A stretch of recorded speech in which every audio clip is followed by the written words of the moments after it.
Welcome to Back on the Broomstick, a modern witch's spoken word grimoire, where two witchy friends from way back are reconnecting to their pagan roots after a long period of mundanity. We're rewalking the path of the wise and trying out all the latest spells, rituals, and magical theory in today's witchcraft and pagan practices. So grab your wand and your incense, your cauldron and your crystals, and join us as we get back on the broomstick. Hi, and welcome to Back on the Broomstick. I'm Layla, and on this episode, we're joined by Irene Glasse, a witch, author, musician, pagan clergy, and professional herder of spiritual squirrels. Irene's work lives at the crossroads of practical witchcraft, mysticism, spirit work, community care, and inclusive heathenry. She's the co-author of Foundations of Witchcraft, a Blackfeather Mystery School training manual, and she brings over 20 years of experience in teaching, ritual, clergy work, tarot, trance, and helping witches build a practice that is both deeply rooted and personally alive. And I'm Chelle, and I am so excited to have Irene here today.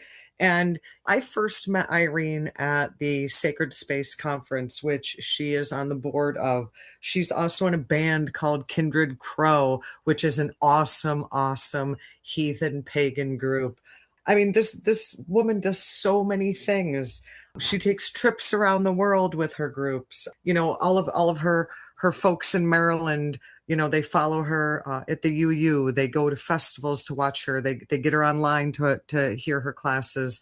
She is an absolute pagan powerhouse. She is one of our favorite pagan people, and not just because she is part of the board of one of our favorite pagan festivals, Sacred Space, but she's just all around a very cool person. And I really want to know how she does all these things. She's just everywhere. She's got so much going on. I mean, I have this podcast and a pagan community and family going on. I feel like I've got too much going on sometimes. I think my main question for her is going to be, how the heck do you do it all? I think she's got some time magic because she's definitely cranking out more than 24 hours in a day. So without further ado, because her time is short, let's bring on Irene Glasse. Welcome, Irene. Oh my gosh, thank you so much. I'm so grateful, and I'm excited to get a chance to sit and talk with you as well. Well, thank you for fitting us into your very busy schedule. And the biggest reason that we're having you on now is to celebrate an upcoming book that you have co-authored. Why don't you tell us a little bit about the book and what brought you to become an author? Sure thing. So I think the best way to describe myself is as a teacher of witchcraft. I've taught witchcraft for, over 20 years now. And the book is the outgrowth of a mystery school that my friend Kane and I have been running in Frederick, Maryland since 2019. And I think we all remember what happened shortly after 2019, which was 2020. Yeah. And we had to abruptly pivot our class series to go online, which meant that we ended up shifting the school a bit so that it was more friendly to distance learners because we were all distance learners then. Mm-hmm. So we went ahead and took the classes and I began putting them together into a manuscript. And that's where the book came from. So what you have when you pick up a copy of Foundations of Witchcraft is a year-long mystery school in a format that supports distance learning. I love that. The book itself is literally an outgrowth of your actual teachings, of your actual year-long school. That's right. And even the chapters are presented in that way, and that Kane and I have different voices when we are writing. And so at the beginning of each chapter is like, this chapter will take X amount of time to go through. Here are the supplies that you need. Your instructor is Irene, or your instructor is Kane. Is that Kane that wrote those? Yeah, yep, exactly. So Kane Dreamwalker is my co-author. And so then you go through that class, and they're designed to stack. When we teach the course, when we originally taught it, it was every other week. And so the chapters basically follow that format. We have, of course, expanded it and changed it a little bit with the idea that Kane and I aren't always necessarily there to answer questions right away. We try to be as available as possible online, but we recognize that people really will be rolling through this totally independently. So it's designed to take you through a full year of extremely well-grounded, responsible, effective witchcraft training. It's the school we wish we'd gone to. Like, I feel like a lot of teachers were basically like, look, I needed help when I was 15, so I'm writing the fucking book myself. And like, yes. Like, that's the school. It's the one I wish I'd had. I think what's great about that, Irene, is that you are such a strong force in the Mid-Atlantic, in Fredericksburg. And this kind of forced you to spread your wings and your knowledge to people all across the world and not just in your little corner of the earth. And now everybody can benefit through the classes and now through the books. Yep, no pressure. No, I mean, one of the big things in terms of writing it and getting it sort of sent off in a manuscript was just that moment of terrified nausea of, if I'm not in the room, is it the same? Yeah. Does my work stand on its own without me being present there? Right. And the people who've worked through things on a distance level, it seems to be effective. So it's both terrifying and also I'm really proud of that body of work. Some of the best things I have found, how's the saying go, are on the other side of fear? Yeah, on the other side of your comfort zone. Yeah, Absolutely. exactly. So that's fantastic. Well, thank you for facing that fear for us. I'm very excited for this book. Pleasure. Now, that's coming out in August of this year. Now, you mentioned that you have been practicing for a couple decades. You've been teaching for a couple decades. Now, can you tell us a little bit about your history? And I know in your what caught my eye and Chelle's eye a little bit was you had mentioned you had started in Wicca, and we did too, and we outgrew that. We found things that fit better, but we do still say we have Wiccan DNA because it does still inform some of our practice and some of our systems. Can you tell us a little about your history and how you moved away from that? Absolutely. No, I would be happy to. And I think one thing that is interesting about the idea of DNA and structure is that part of the Black Feather system is structured on the idea of a comprehensive religious and witchcraft education, which I got in the system of Wicca that I was in. And I think the big thing that I wanted to take from Wicca was that full breadth of knowledge, that way of really becoming so grounded in the practice of witchcraft, but without some of the limitations. And so Right. that is where, that's one of the deep tap roots that Black Feather has, is this grounding in Wicca. I refer to myself as classically trained vocally and magically. Started in opera, started in Wicca, got real fucking weird with it, both ends, but but the training's there. No, I began, as most of us did in the 90s, with a book. Like that was real. I was part of that time period where, Yeah. I think every single one of us started with Uncle Bucky's Big Blue Big Book of Blue Book. Bibliography, Yeah. right? We all did it. Yeah. So when I really began to get more serious was actually after I got back from the military, and I became involved with the tradition of the Witches' Circle, which is a Wiccan tradition that is based in Occoquan, Virginia. And I was involved in that system for years. I taught out of it. I took 3 cohorts, I think, all the way through to High Priest. It was a three level tradition. Right. And eventually I just drifted and kind of grew out of it and needed something different.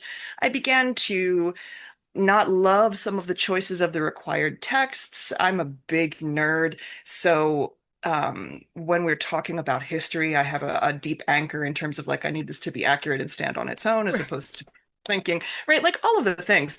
And TWC is an amazing system. It's still alive and well. It is a fantastic tradition of witchcraft. And also, I just eventually moved on, and I think that's okay. Yes. I think most of us, my lived experience is that almost every witch I talk to has been 6 or 7 different things over the course of their magical career. Called I think you should evolution. be. Yes, as Yeah. we grow and learn, we add these, we shed things. It's part of life. I love it. Well, and then we find shiny things and we need to fit it in our basket somewhere, right? We collect sparkly bits in the universe and it's got to go somewhere. Yeah. Yeah. I know that feeling. Is that what led you to coming to heathenry? Is kind of No. being not as connected to that tradition and being pulled away a little bit? No, I think I actually moved into more of, we could call it an eclectic seeking place where I was beginning to study under different teachers and read more books and experiment on my own and do a lot of fucking and finding out, right? That entire world of being a spiritual seeker. I've had the pleasure of studying under a lot of people. What really happened with heathenry is that the Norse gods kidnapped me and I woke up in an alley covered in amber.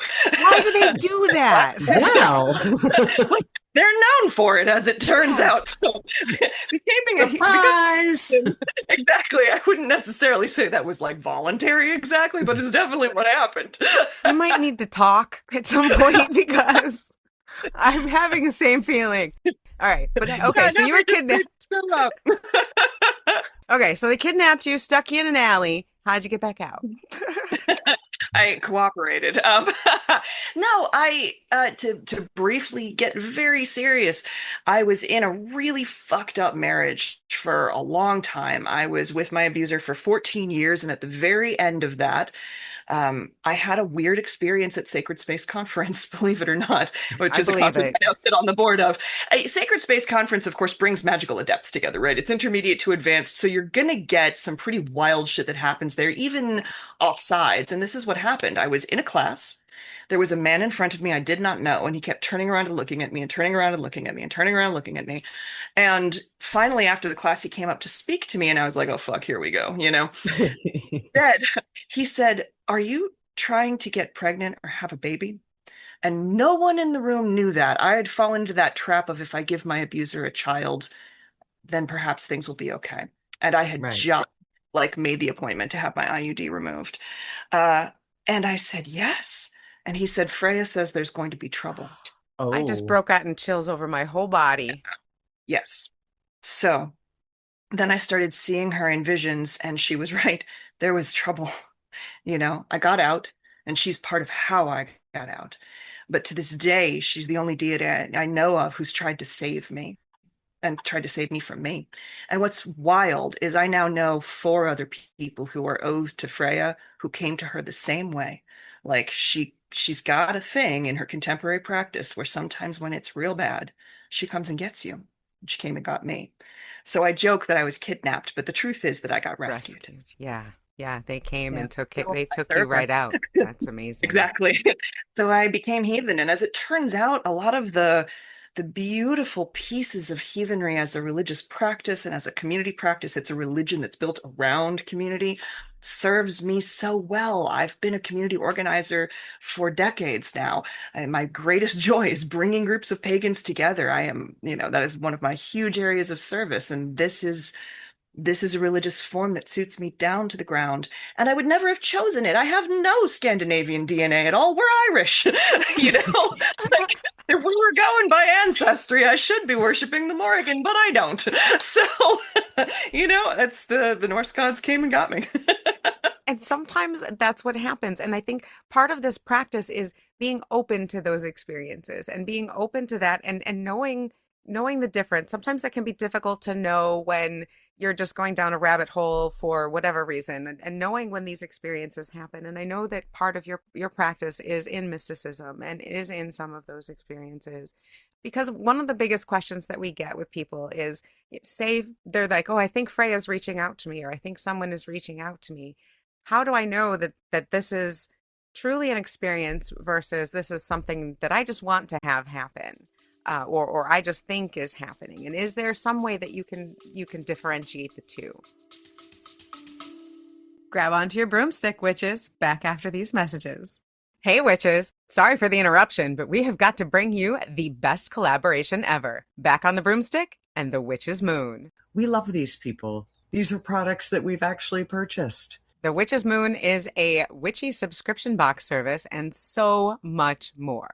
They have a very comprehensive online market. So if boxes aren't your thing, if subscriptions aren't your thing, totally get it. But I could dump a paycheck in like one shopping order at this joint. The jewelry, the crystals, the candles, the herbs, the books, the exclusive, beautiful items. They have tarot decks that I don't have, I just want to point out. There's a lot of love and work and energy that goes into this, and you can absolutely tell. They curate these boxes for folks to be able to feel that magic every day. And I mean, isn't that really what we're trying to do here, is feel the magic every day and make it an everyday thing? So check out thewitchesmoon.com. Whether you're looking for books and tarot, gorgeous jewelry, or monthly witchy supplies, they've got you covered. Also, we have a discount code. You can use the code BOTB10. That'll get you 10% off items in the Moon Market. It does not apply to subscription boxes, but you can use that on pretty much anything else in the Moon Market. Back to your regularly scheduled programming. Oh, wait, we got to go back to the episode. You all got me in the mood to shop now. No shopping till after the work is done, Chelle. Absolutely. So I love this question. I have an entire class on like deities and discernment and managing mystical messages, right? Like I love this body of work. So some of this is a bit of a know thyself. If you start having mystical experiences, one of the best and most useful things you can do is develop a meditative practice now. Yes. The reason for that is that you need to know the texture of your own thoughts. You need to know the voices that are part of your internal landscape. And I'm not going to make anybody sit down on a meditation cushion. Like there are 10,000 forms of meditation. I tend to do movement meditation. I'm a yogi. I'm a labyrinth walker. I like to move and right because I have the fidget energy, right? So seated meditation is more challenging for me. But this practice of being familiar with your inner landscape means that when something comes in that is not part of it, you can recognize it more effectively. Along with that, divination is your best fucking friend here. Like, it's a wonderful way to use a discerning magical practice that is less likely to be warped by personal desires. And I'm a big fan of also then reaching out to my witchy friends and without giving context, going, hey, give me an up-down meditation on or an up-down divination on this, right? Like just I need a card A drawn. clarifier. Clarifier, can you draw me a card? Can you draw me a rune? What did the OM say about this? And it's a wonderful way to then add a layer where we are sort of moving even outside ourselves to get confirmation. And then, of course, the last one is watch for omens. If the gods are reaching for you, they're just going to be consistent about that shit, right? Like there's Until they just start hitting you. Yes, my late master used to say that the universe whispers and then it speaks and then it hits you in the head, and we want to avoid step 3. So watch for omens, learn about the deities or spirits that are contacting you, because chances are you're going to start seeing more than one thing. So I live in a region where hawks are present. I've seen them all the time, but they started doing really weird shit when I realized that I was starting to get contact from Freyja. She's associated with falcons. And so it started being, not just the normal thing of driving along the highway in Maryland, you see hawks off to the side. And instead, I had a couple experiences where there was a very near miss with a red-shouldered hawk, right? Where it would like Ooh. dive bomb car, or I was out in my yard and had one circle overhead, calling loudly, like 3 circles directly over me, and then took off. Just these odd moments of, okay, that's strange. Right. There's beyond coincidence. Exactly. There's normal, what I always tell my students is with an omen, you're looking for behavior that is out of ordinary for that species. So, obviously if a squirrel's in your yard in Maryland, okay, that's fine. But if that squirrel comes up to you, sits down, makes eye contact for 20 seconds, and then walks away, that might be worth looking a little bit more deeply into. Yes. For that kind of thing, but with the avatars and symbols of the spirits that you're learning about. And the combination of divination, deep reflection, meditation, self-knowledge, and then omen seeking tends to be a really nice net for getting a pretty clear picture. And then the other thing I'll just say is that the gods are effectively immortal. You don't have to race.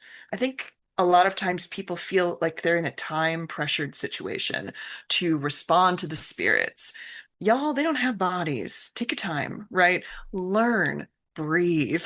It doesn't have to feel quite so pressured and so dangerous. You don't need to know all the things right now. You don't have to have all the answers right now. You do not have to quit your day job in order to read the Norse myths. Go through the process. And honestly, some of that learning process and being willing to take it at a more responsible pace will also tell you whether this is right for you. Because a flash of excitement and the dopamine that it causes, that goes quickly. A deeper attachment, it won't go away. I find myself circling back to Freyja and doing work in her honor and reading her stories and thinking about her, whether I want to or not. And we're 12 years in now. So that's part of how that's the one for you. Thank you for that answer, because one of the things that we talk about is I liked how you said, learn to know the texture of your own thoughts. And I think learning to know yourself, isn't that one of the tenets, know thyself, is, Yes. is very important. But knowing the texture of your own thoughts, I love how you put that because we talk about how it feels different. You know your own voice, your own worries. When you get a repeated thought over and over in your head, you can say, "Oh, that's my voice." It feels different when it's someone else's voice. And so I liked how you put that and you explained that in a very easy to understand way. I think that's going to help a lot. Thank you.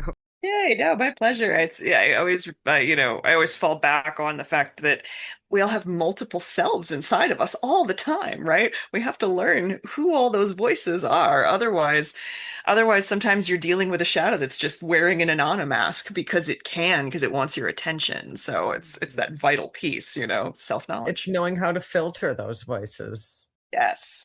Okay, so now I'm going to also jump back to Sacred Space because that is where we first met you.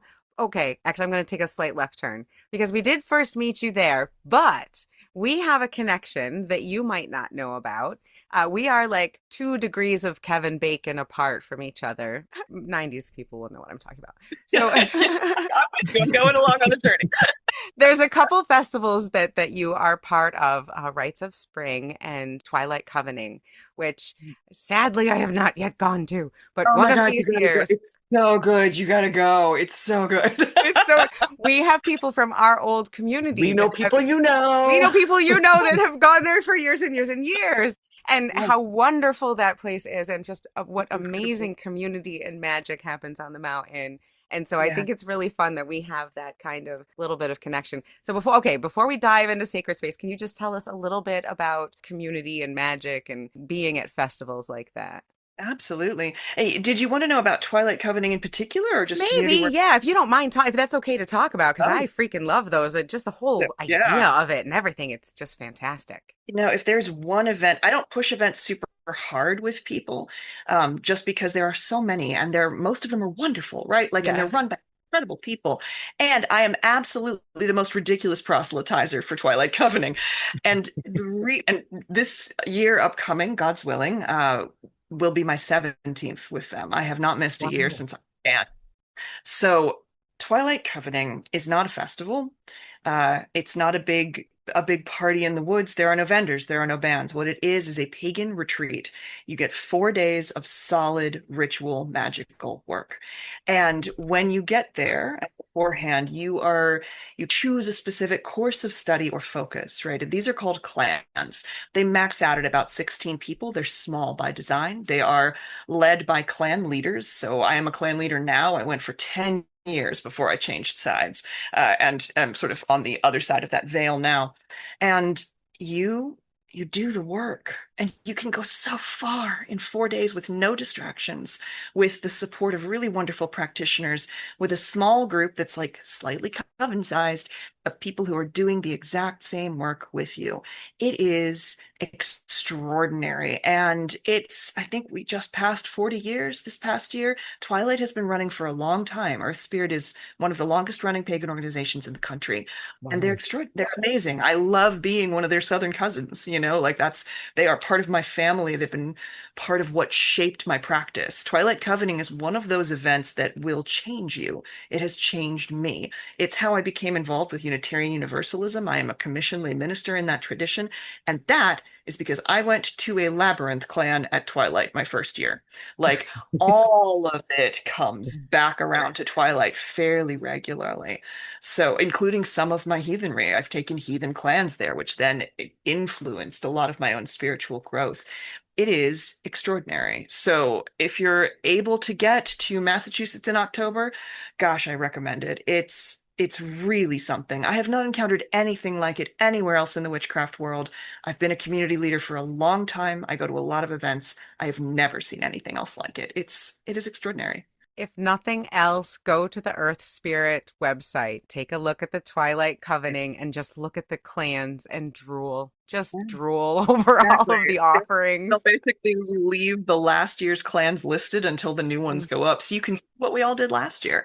And some clans happen year after year. Some are on a wider rotation than that. You'll see them every 3 or 4 years, every 5 or 6. But it is really special. Speaking of extraordinary events, I just want to just real quickly, and I don't want to harp on this and sound like a fangirl, but Layla and I have gone to Sacred Space several times. We've presented there several times. And I've got to say, and we've said this in previous episodes, specifically talking about Sacred Space.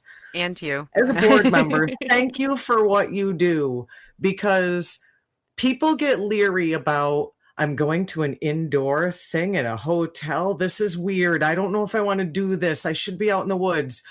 What you folks do down in Maryland is top notch, and you don't feel like you're in a hotel. You don't feel like you're in the confines of this mundane space, and you guys really create a very, very wonderful experience for folks. So I just wanted to say thank you for that. Oh, thank you. No, Sacred Space is another one where I attended for a solid decade before I was invited to join the board. It's such a good conference. And I am invited to join pagan organizations fairly regularly. I do very few. And Sacred Space is one of the very few that I accepted because it is so high quality. My experience of it was so good.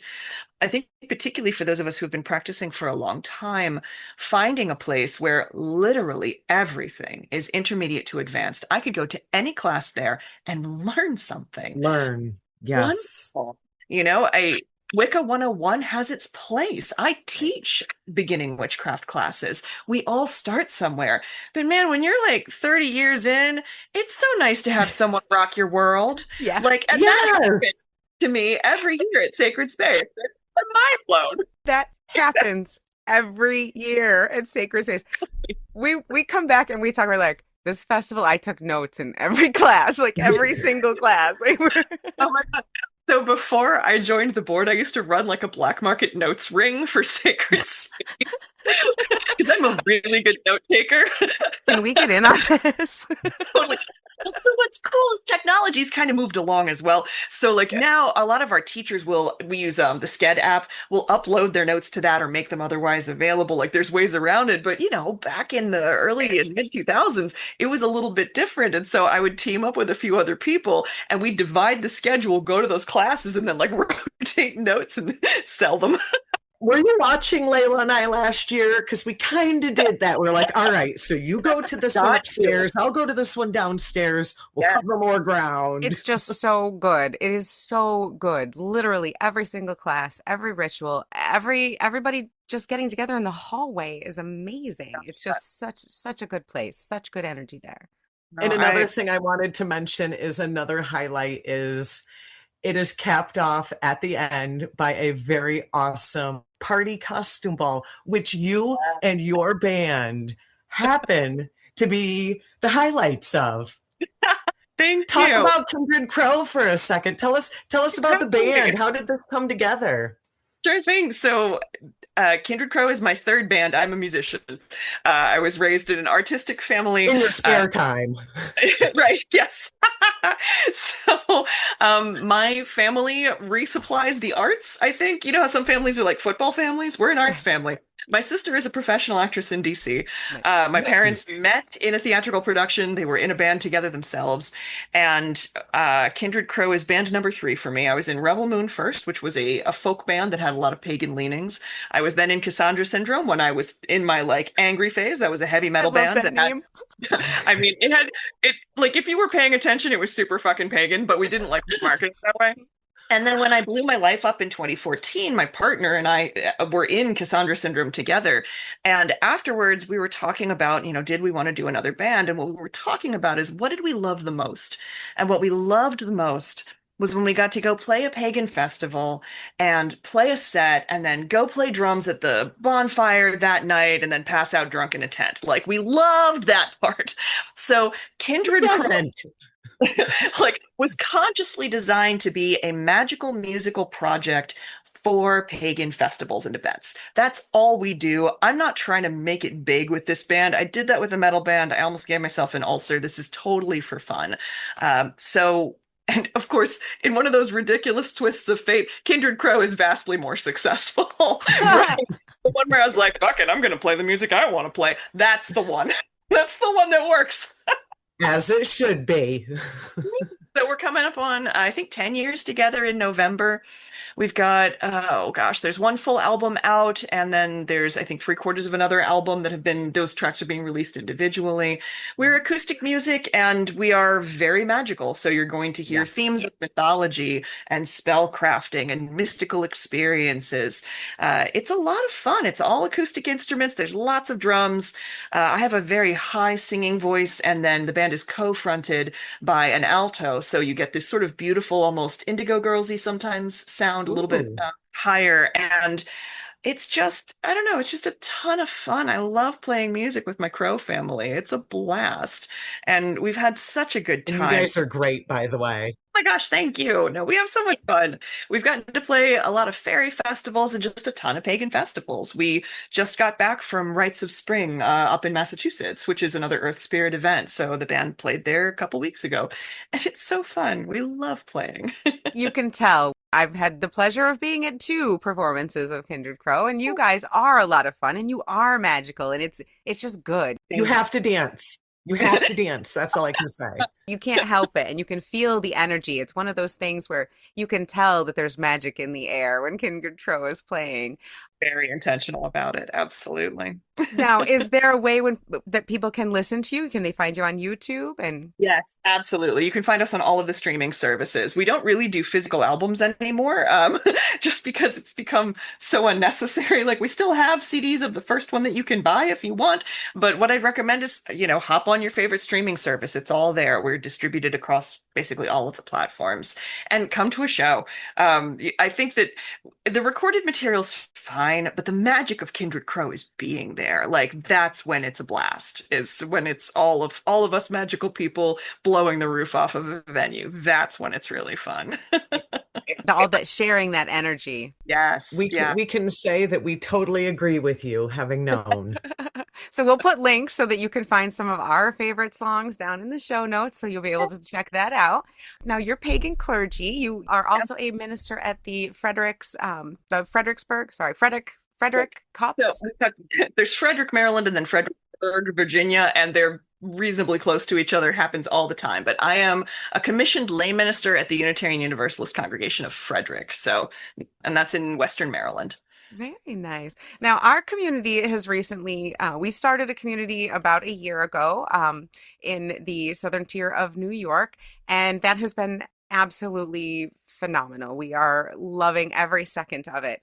And I have to say that I want to give a shout out to Unitarian Universalist churches, because these guys are always amazing.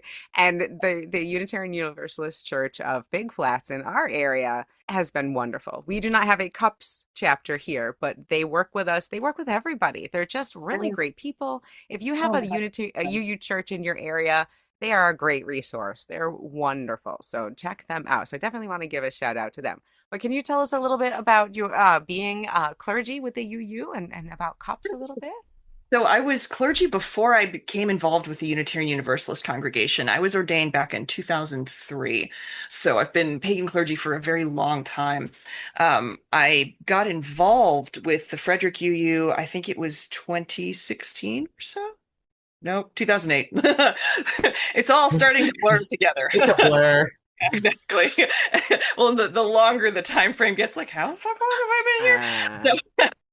No, I first got involved because they had an on-site labyrinth and I wanted to walk it. And one of the beautiful things about UUs, Unitarian Universalists are, for those folks who are listening who don't know this, Unitarian Universalism is a religion that is based around shared values rather than shared beliefs, with the idea that we can love alike, even if we don't believe alike. So you can have the same values and priorities as a Buddhist, as a Muslim, as an atheist, as a Christian, and it brings all of us together under those premises. And it's just a really glorious way of being part of a community. It's all of the good church, like the good bits of church without the bad bits, you know, Right. it's Yes. incredible. So I started to get involved, and one of the funny things about Unitarian Universalists, or at least my experience of them and the lived experience of many others, is that they'll notice what you love doing and go, oh, would you like to do more of that? Here are some Ooh. resources and some space. So I began to quietly get involved. They found out that I was pagan, and then we had a little Proto Cups chapter, and the leadership got in touch, was like, hey, do you want to join the board? You know? And so there's just this beautiful openness and invitation to, would you like to build community with us? And so that's basically how I really got involved with the UUs. I ended up inheriting the Cups chapter in Frederick, and improving its communication techniques, getting it more organized. I'm the daughter of like a master logistician. Like my mother is incredible. If you want to invade another country, you want her to do the logistics.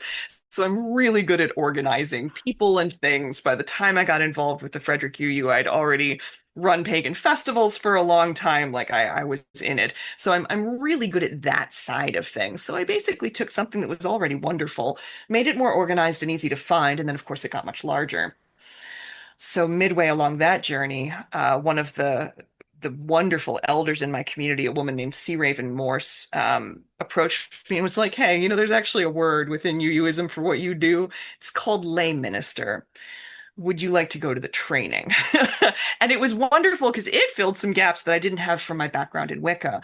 One of the holes that later years of Black Feather address is the piece where, at the time when I was coming up through Wicca, we didn't have a whole lot of generations who had died, right? I mean, it's that funny Mm. thing where we're still quite young.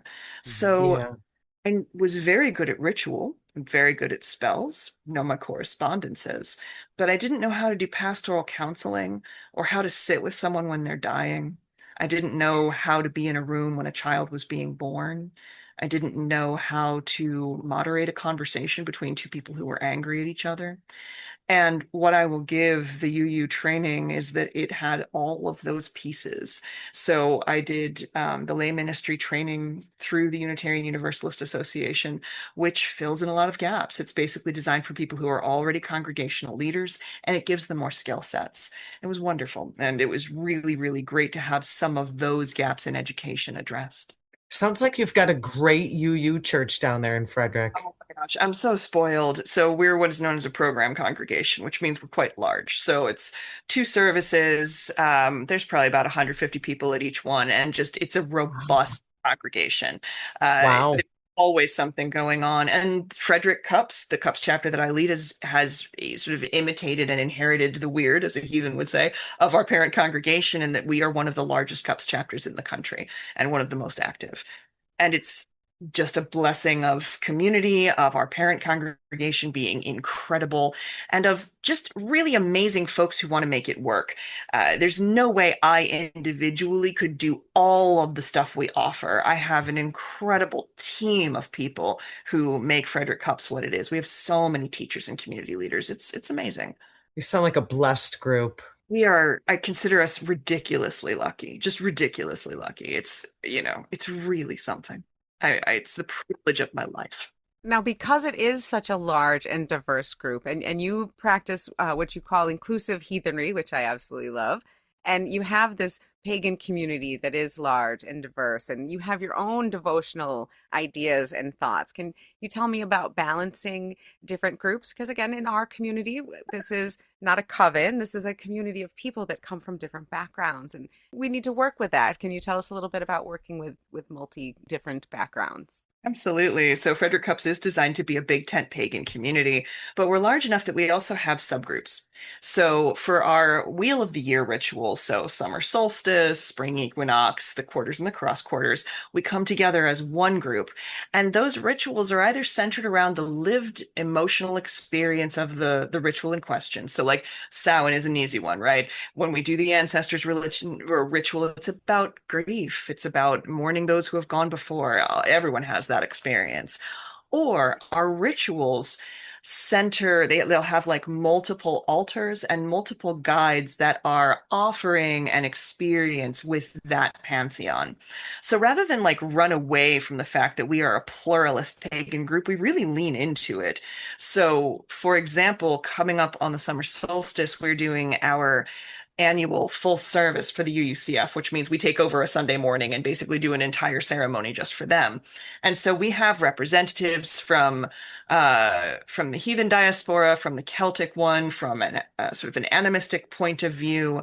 One of the African traditions is represented, right? And so we try to make sure we're very careful to be consciously pluralist, to bring in the voices, particularly of the groups that are present within the community. So right now, Frederick Cups has, oh, and Hellenic. That was the one I couldn't remember. Right now, Frederick Cups has a quite robust Hellenic group, a heathen group, a strong Celtic presence, and then like just a lovely sort of eclectic, animistic, non-theistic sort of vibe going on. So those are, we call them paths within the community. So you can then also hop into those and take them. And there's always like classes and workshops and, separate circles on offer for things in addition to the whole community rituals. So you can come together with, 100 pagans and dance around a maypole at springtime. And you can meet with 10 people and specifically pour out a libation to Athena.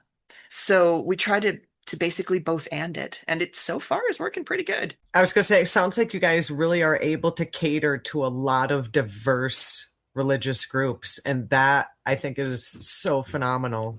We do our very best to do so. And we're always interested in other people coming and talking to us also. So, if you're a teacher and you're passing through the Frederick, Maryland area, please get in touch with me. We're really excited. We've got Laura Tempest Sakroff coming through later this year.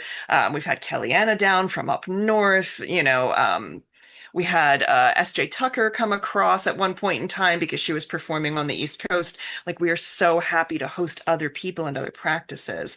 The community is very oriented toward learning, and we love it. Even those of us who aren't necessarily like of this path tend to be super curious about each other's practices. I think it's one of the funny individual cultural pieces is we all just we love learning about everybody else's stuff. So, quite a few of us will be like, I'm not Hellenic, but I'm definitely going to this Persephone workshop because I'd like to learn more about the goddess Persephone. And it makes us all better ambassadors to understand each other's faiths more. So there's this idea of conscious pluralist learning. And I think that really supports the way the culture of Frederick Cups works.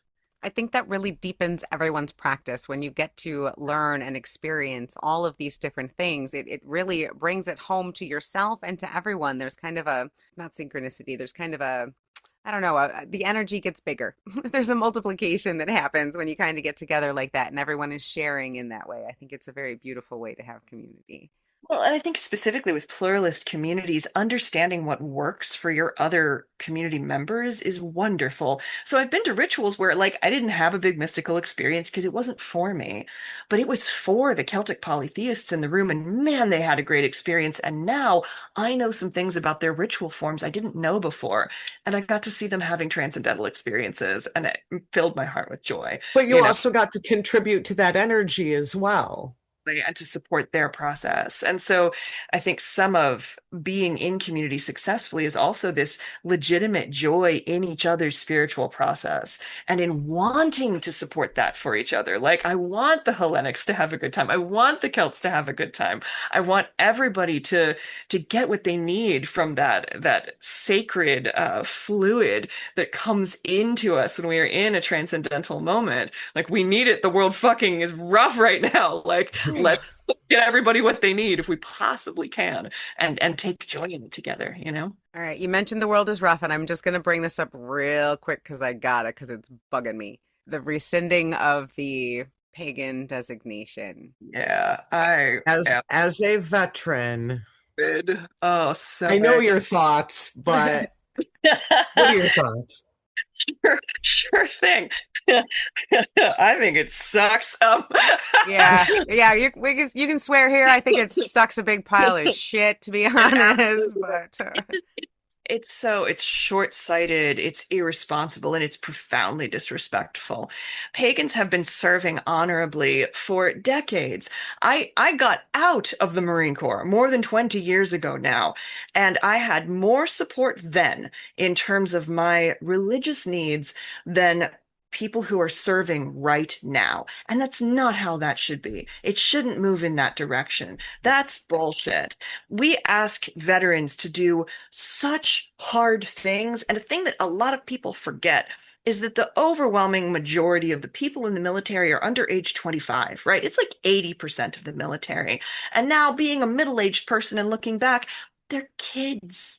They're kids, they're alone, they don't have their parents, they're away from their support groups, and we ask them to do some of the hardest jobs in the world, and they do. They've chosen to serve. The very least we can do is support them spiritually. Religion and spirituality is a refuge. It's what we hold on to when it gets so fucking dark, right? That's the candle that carries us through.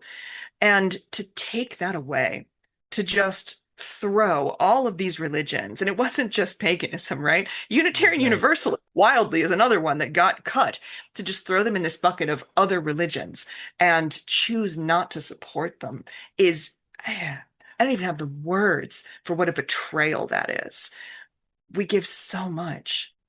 I walked with a cane for 4 years before surgery caught up with me and made it so that I can walk unassisted. I will never run again. I can only hike for like 5 miles. My body is broken for the rest of my life. And I did that out of love for this country. And people lose so much more, right? Veterans come home broken in profound ways, deeply changed, needing support. And this idea that we're now going to make it even harder for them to do an already difficult job is bullshit. And then along with that, of course, by tracking who is in the military, we then have information about the culture of the United States. So it's also important that pagans be counted. It's very easy with a minority group if we're not actually sort of looking at how much participation is there to be like, oh, well, they're They don't useless. exist. They don't exist. They don't help. They don't matter. A friend of mine put in a FOIA request back in 2023. There were over 900 people who identified as pagan at that point in time. And there were another, I think, 500 or so flavors of heathen of various kinds, right? We're talking about more than 1,000 active duty service members who fall into the category of pagan in some way. It's not a small number. We're not talking about like 3 or 4 people. We're talking about a significant number of people who are losing their support right now. And I'm going to climb off that soapbox because obviously I have very big feelings. But yeah, Yes. I'm fucking furious, y'all. Like, oh my God. Like I did have a bit of like a rage boom that day. Like Yeah. That went off like a shockwave, I think, through a lot of communities. A lot of us were blindsided and not, well, maybe not blindsided. We know all this is coming. we knew it was coming, but there's something shocking about actually seeing it drop and just going, wow, all that work. I remember the quest to get the pentacle put on pagan graves. I was part of the letter writing campaign that did that, and just full gratitude to Selena Fox and the Circle Sanctuary community for leading that effort. That was incredible. Like, part of my personal ancestor season practice is I go to Arlington and I visit every grave with a pentacle on it or a Thor's hammer on it that I know of. I say the names aloud and I make an offering. My spouse and I do that every year, and we have for over a decade. I cannot.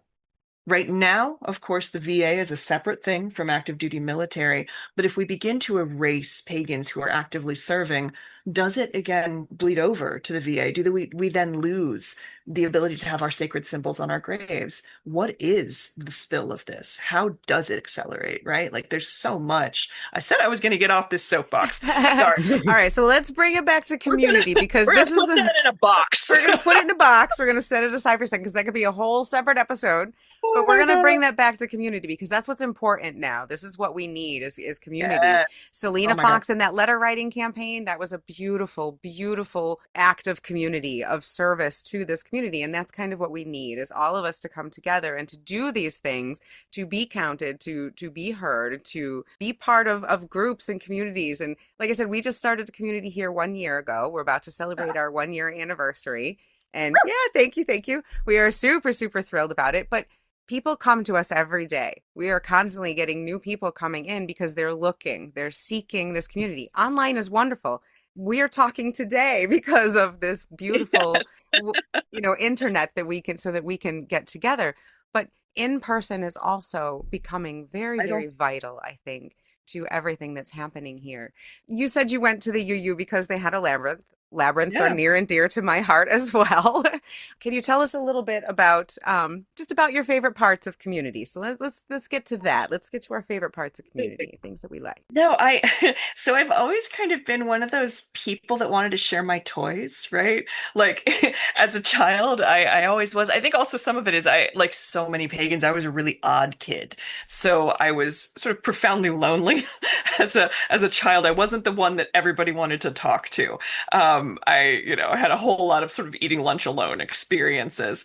And so when I first got my like very first book on witchcraft when I was like 15 years old, the thing I immediately did is I rounded up my crew of theater weirdos and was like, we're going to do rituals.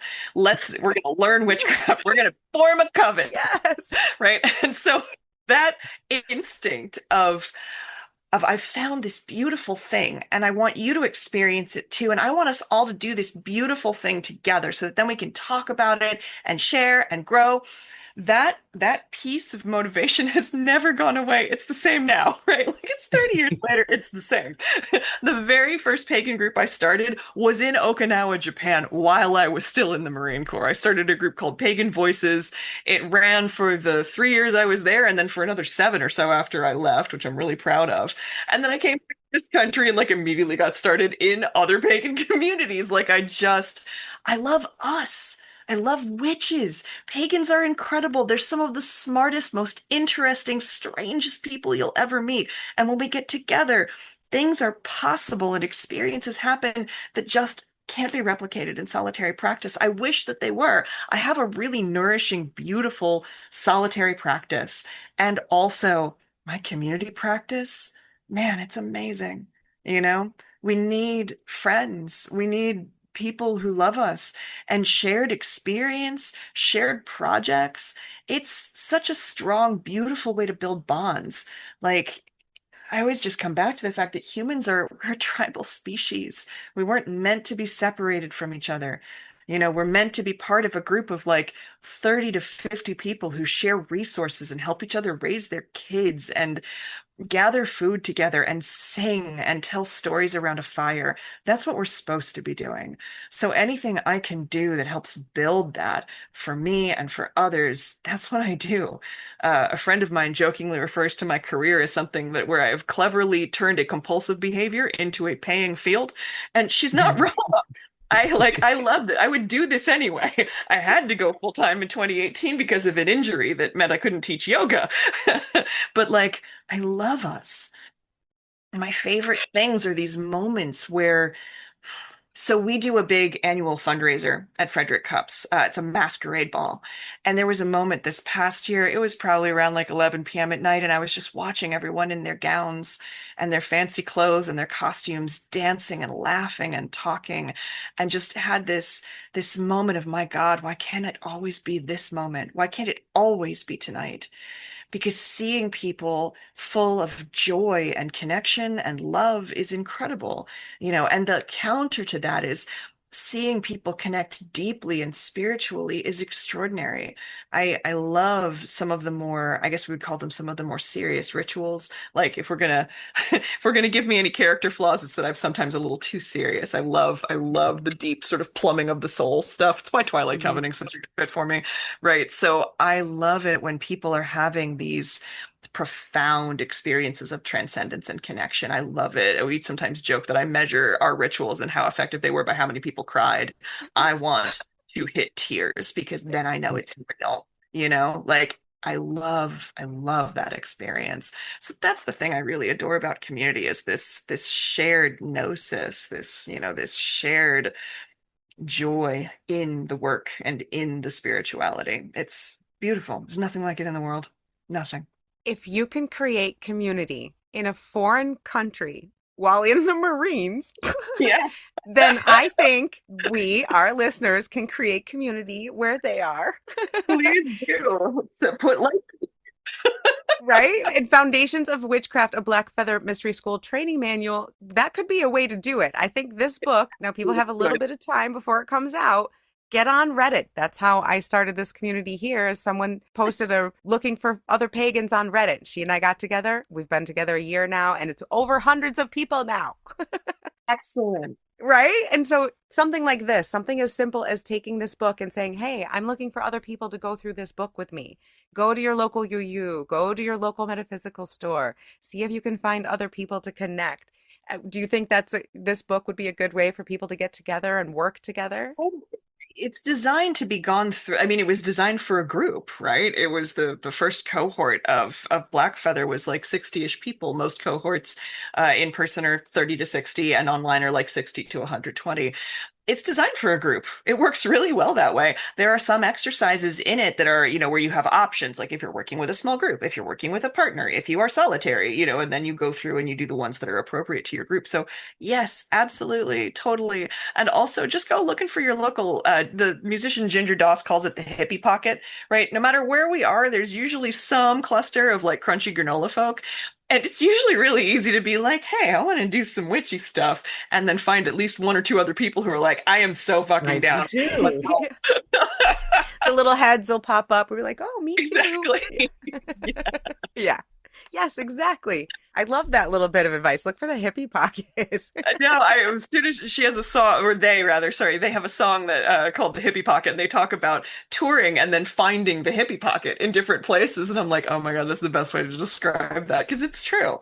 I used to live in Virginia, which is considerably more conservative, particularly where I lived, than where I live now.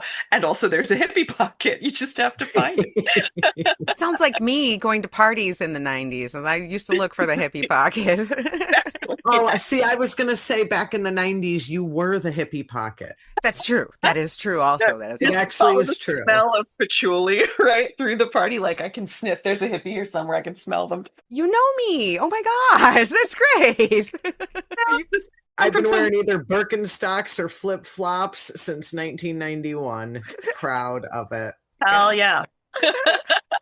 All right, well, our hour is almost up, and you are one of the busiest pagans that we know, so we're not going to keep you too much longer. But thank you so much for sharing your time, your wisdom, your absolute joy with us today. I appreciate it so much. Oh, thank you so much for having me. This was a delight. And I guess I will look forward to seeing you both at Sacred Space. Absolutely. I was going to say, we are going to be seeing you in, what, is it going to be February or March? This year is March. It's the last weekend in March. And Kindred Crow is playing the party again this year. So it should be a day. Fantastic. And if the stars align, maybe I'll be at Twilight Covenant.